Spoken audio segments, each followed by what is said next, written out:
Bonjour et bienvenue dans cette nouvelle vidéo. Je suis Camille, je suis cuisinière itinérante et professeure de yoga. Et aujourd'hui, en fait, je vous propose dans cette vidéo d'explorer un peu des pistes et des propositions en fait pour vous aider à trouver l'inspiration en cuisine.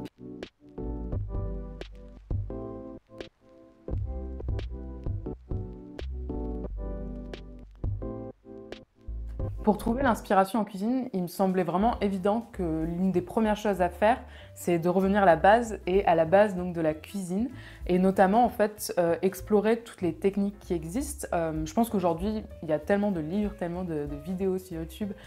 sur les réseaux sociaux, etc. qui nous permettent en fait de voir différentes techniques de cuisson, différentes techniques en fait de découpe, etc. Je pense qu'en fait ça devient de plus en plus facile pour trouver l'inspiration puisqu'en fait on se construit un bassin de ressources dans lequel plonger, qui nous donne un peu de liberté et d'autonomie pour cuisiner pour la suite. Je fais beaucoup trop de métaphores, mon Dieu. Acquérir cette base en fait en cuisine aussi, ça nous permet, au fur et à mesure qu'on va au restaurant, qu'on va chez des amis, qu'on trouve des plats qui nous plaisent, d'apprendre à les décortiquer, à se rendre compte que ok, cette aubergine a été cuite de cette manière-là, ce légume a été coupé de cette manière-là. Je pense que ça nous permet aussi en fait de gagner en confiance tout simplement, parce qu'on se rend compte que un plat, ça se décortique, un plat, c'est composé en fait de plein de techniques et de cuisson, mais en fait c'est pas à chaque fois de l'improvisation totale. En fait, c'est quelqu'un qui sait improviser en cuisine, c'est quelqu'un qui a déjà une base en fait. Du coup, une fois que vous vous intéressez à cette base, ce qui peut être intéressant en fait pour trouver l'inspiration, c'est tout simplement de venir et d'observer, de regarder les recettes que l'on connaît déjà, les recettes qui nous plaisent, qu'on a pu manger quand on était enfant ou qu'on a pu manger au restaurant la semaine dernière. Et à partir de là, de décortiquer le plat et en fait de venir décliner cette même base de recette en fait. Donc par exemple l'ingrédient principal ou le légume, et en fait on peut même aller jusqu'à remplacer ou modifier en fait l'assaisonnement. Sachant qu'il y a une multitude d'épices, d'herbes, même de sauces en fait différentes, et on peut donner en fait une orientation différente à quelque chose qu'on connaît déjà, à quelque chose que peut-être vous maîtrisez en fait tout simplement. Venez simplement en fait twister, changer quelque chose en fait, juste rajouter quelque chose, retirer quelque chose, mettre un légume de saison par exemple pour un plat que vous adorez manger en été, pour créer quelque chose d'un peu plus nouveau et qui change un peu de l'ordinaire et qui vous permet en fait de chaque jour de vous amuser d'une certaine manière. Il me semble essentiel en fait de cultiver sa curiosité parce que inspiration et curiosité pour moi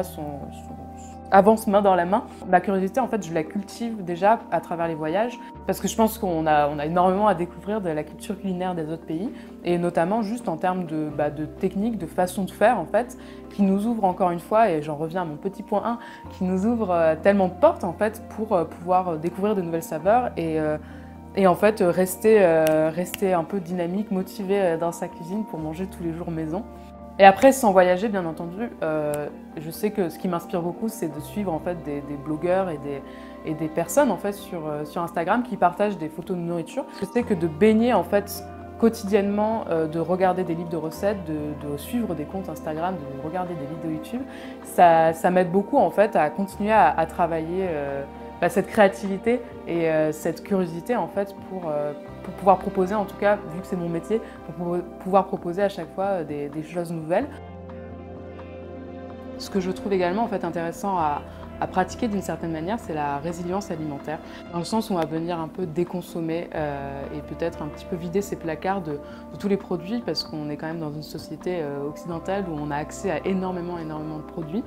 ce qui fait qu'en fait on perd un peu la boule là-dessus, et c'est peut-être même ça qui complique en fait au jour le jour notre rapport à l'alimentation. Alors que si on revient dans un certain minimalisme, en consommant mieux, en consommant plus local notamment, et de saison, forcément on a accès à un petit peu moins d'ingrédients, mais on peut